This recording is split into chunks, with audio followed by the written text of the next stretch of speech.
On the win. Thank you. Give us an overview.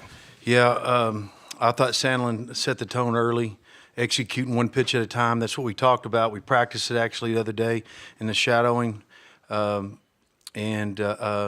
getting a big hit, separating the game. When you get a separating the game early, your breaking ball gets better, your fastball command gets better, getting a lead early, and then it's just about establishing the strike zone and throwing strike one and going pitch to pitch. And really proud of our club. Hats off to Texas A&M. Had a really good team to navigate through that lineup. Was really hard at times, and just really proud of our baseball team and what we've done. Okay, let's go to the student athletes. Questions? Mitch. Mitch Kutcher, CWS 247. David, how much emphasis was put on getting first pitch strikes against these Aggie hitters that are notorious for taking pitches, and how does that help you set up for success? I mean, it's just important to anybody you play to get first pitch strike. I mean, that's the goal every time as a pitcher. So just going out there and throwing, that was the goal the whole time. Okay, right here. John Hoover, All Sooners. David, a question about your readiness for this moment, career high strikeouts. You came in relief the other day. Did that prepare you in any way against this team to see any of whether it's the environment or the hitters or whatever? I mean, absolutely.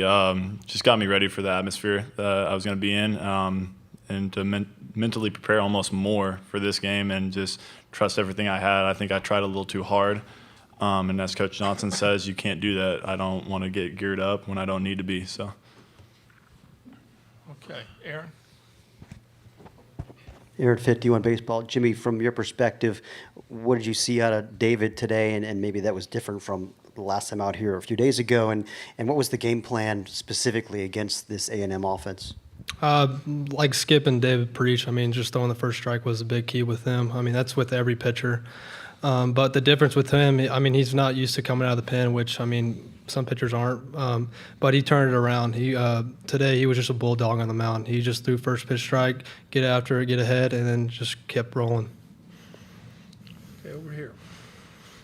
Edward Osovich, Soonerscoop.com. David, just as far as getting out of the top of the fourth, 2 on, no out, come back and strike out the side, how much did that just push you through the rest of the back half of the game? I mean, it helped for sure. I was just focused on just one out at a time. I mean, just one pitch at a time, executing spots, whatever Jimmy called. I just wanted to execute it to the best of my ability, no matter if there was runners on, bases loaded, no outs, 2 outs, whatever happened. I just wanted to execute what he called. Okay. Jordan McAlpin with the Omaha World Herald. Jimmy, take me back to that first inning. How important was that to get you guys going there? I mean, it's really important for us to score first. I mean, that's the whole game. I mean, you just got to score more than the other team. But yeah, no, our approach is just to be aggressive and just do our thing. And getting I don't know if Spike got on first. I don't know. But getting base runners on, letting our base running be aggressive is important. And then just hitting in the gaps is what we try to do, and just stick with our approach and see what happens. So. Okay. Matt Tallerini from World Baseball Network. David, how did you feel today? 12 strikeouts, 7 relentless innings pitched. You got ahead of a lot of counts today through their heart of the order. How did you just feel on the mound overall today? I mean, I felt pretty good. I just trusted my preparation. Like, I've been working towards it all year, and I feel like today was more muscle memory than anything up there on the mound. Just going out there and just executing, don't think about things too much. Okay, back here. Josh Calley with All Sooners. Just for both guys, can you guys just walk through the emotions and the feeling when Trevin gets that last out? You guys know you've punched your ticket to be one of the final 2 teams playing this weekend. David, you start. I mean, it still feels kind of surreal. I don't know about for Jimmy. I mean, we'll feel it come Saturday, and we'll be ready for Saturday. So. Yeah, I mean, Trevin, I mean, he's awesome, man. He knows he's going to have the spotlight on him at the end. But, I mean, any guy at the pen is going to have a role, and they're going to do their thing. But, when Trevin comes out there, we have all the confidence in the world that he's going to just throw strikes and then get us out of that inning and hopefully just finish it. And then going into this championship series or whatever, I think we're just going to stay calm and relax and just play our game. Okay, here in the back. I can't see. Lee Benson from KWTV News 9 in Oklahoma City. Jimmy, in the 4th inning, you went out and talked to David, and And I think the next pitch was a base hit, but then after that, I think David retired 12 of the next 13 guys. So curious, what was that mound visit about? Just tell him to be relaxed. I mean, I don't really tell David much, not with any other pitchers either. Anyways, I just told him to relax, do their thing, and just pound the zone. After getting that hit, I knew he was in the zone. I mean, that's what got him going, and then he just struck out the next 3 batters. So. Okay, we have a Zoom question. Give us your name and affiliation, please. Yeah, Jenny Carlson with the Oklahoman. Jimmy and David, if you could both just talk about yesterday, you guys made a trip over to Old Rosenblatt. I know it's pretty much gone, but got to see some of the remnants. What did that mean for you guys to make that trip and now to join other Sooner teams that have made the finals? What's sort of the significance of that for you guys? I mean, as Coach Johnson said to us, it's a part of us. The history and everybody that's played at the University of Oklahoma before us is just as important as the team we have now. They laid the groundwork for us, and we just need to keep going. Yeah, he hit it right on the nail. So. Okay, one more Zoom question. Name and affiliation, please. Hi, Tarek Mosseri, Norman Transcript. This question's for David. Just coming into this game, you got 3 early strikeouts in the first inning, and then you got 1 to end the second. It looked like you're pretty emotional after that punch out. How much did that kind of fuel you for the rest of the game? I mean, I just, tried to build off of everything that was going on in the game. I like to play with emotions. I know sometimes that's not the best thing to do, but that's who I've been, who I always will be. And it just goes back to the execution, like we've said. I mean, as long as I kept doing that, that's really what fueled me, is to see everything working when Jimmy was calling it. So. Okay, guys, that looks like it'll be it for you two until Saturday. Okay, thank you. Thank you. Thank you all. If you have any other needs, Eric will help you out with any other players you might need.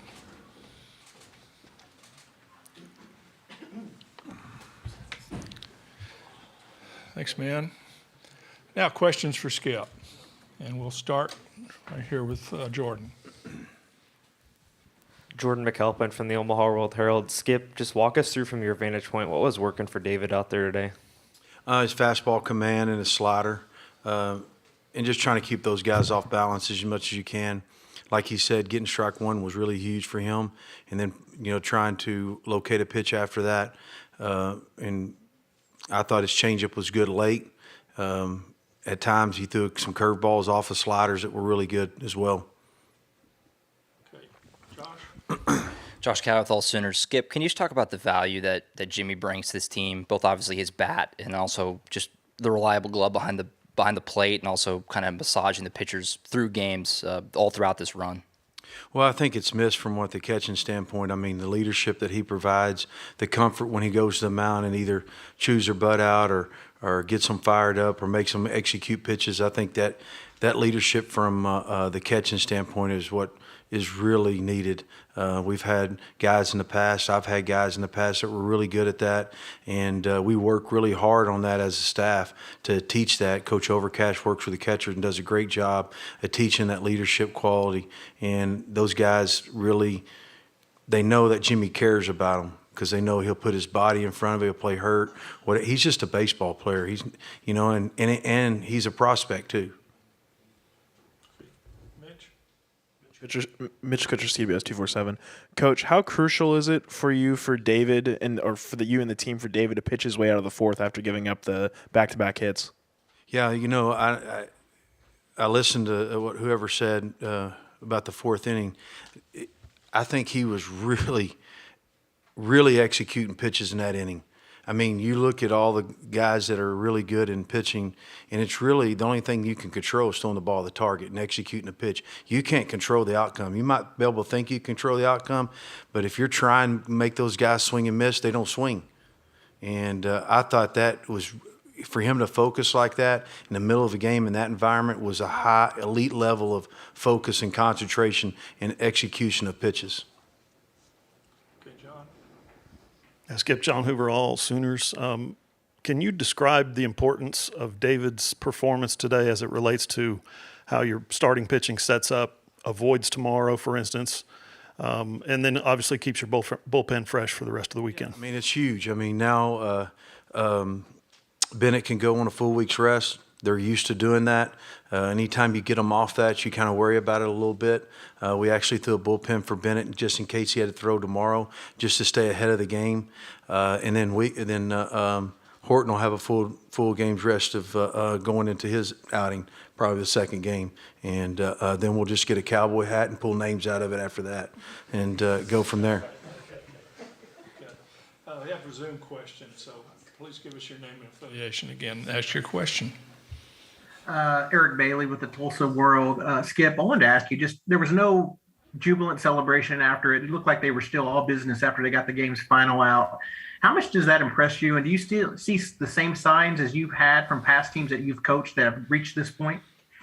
I mean, I think those kids are focused, and I don't know if it's dogpiling or whatever it is. I mean, it's kind of weird sometimes. I don't tell them not to dogpile, I can tell you that. And I'm real emotional. It might not seem like I am. I'm just thanking Jesus for the moment, really, and all the people that are pulling for a bunch of guys named David. So it's and happened to be David pitching today. Okay. One more question from Zoom. Please give your name and affiliation. Hey, Skip, Jenny Carlson with the Oklahoman. I asked the guys about the trip to Rosenblatt. Could you give us a little insight on when you decided you wanted to do that and what that was like to see your guys on, what's essentially baseball hallowed ground? Yeah, for sure. That's why I have the best baseball operations guy in baseball, Ryan Gaines. He came to me before we went over to practice, and he goes, "Man, I got a good idea." I asked him, "What's that?" And he goes, "Let's go over to Rosenblatt." I'm like, "That's cool. Let's go over there to kind of show those guys where this place has been, what the College World Series is about, where they played it, where the Oklahoma Sooners won the last national championship in 1994 on, and it was really big." And just explain to them when they before they got off the bus to, this is what college baseball is about. I remember it was like an airport, balls leaving that yard, but I got to play in 2009 in Rosenblatt, and it was really special, and didn't get to come back in 2010, but got to open up 2011 here. So it's a great place. Okay, go ahead in the back here. There's Lee. Yeah, Lee Benson from KWTV News 9. In that fourth inning, Coach, I know you talked a little bit about it already, but it looked like David's, maybe his release point, he was kind of high on those curveballs, leaving them upstairs, and Jimmy wouldn't talk to him. And just how impressive is it for him to kind of correct that and come back and strike all those guys out and kind of adjust and pitch the way he did the rest of the way? Well, you get in that situation, it's really not about mechanics. It's just about your mental side of executing a pitch one pitch at a time. And you don't want to talk about mechanics. It gets away from just executing a pitch. But that's the leadership Jimmy showed to execute the pitch one pitch at a time. I mean, that level of focus, what he did after that, really – him releasing the pitch and getting to the next pitch, it's 100% of what you got to get to the next pitch. In control yourself. And we talk about that a lot. And I don't know if I've seen all year long, an execution of what he did. I mean, it was pretty fun to watch. Okay, Edward. Thank you. Finally. Eddie Radosevich, Soonerscoop.com. Just as far as how fitting is it that it's a guy named David that goes out and does what he does today, and how special is this group just to you personally? Yeah, I mean it's really special, man. A guy named David, and that's really what started this deal. It started with a line spike at the beginning of the year, then it's transitioned to David and being just a bunch of Davids, and really proud of those guys. They really have been selfless. I mean, Chaz is biting at the bullet to go down in the bullpen. You could see him getting ready for the whatever inning it was. It was going in the seventh, and we had a list of guys that we were going to use him in that list. And then when it got to the eighth inning, I was going to go with Trevin because the matchups were better for Trevin than it was for Chaz, and he hadn't thrown, and Chaz is one of our better arms. And you got to keep telling those guys, hey, finish, keep looking at it, keep working at it, keep dreaming. Doing all those little bitty things that get those guys out there on the mound. Okay, time for one more question. If not, we'll have more questions for you on Friday at 11. Thank you. Okay, thank you.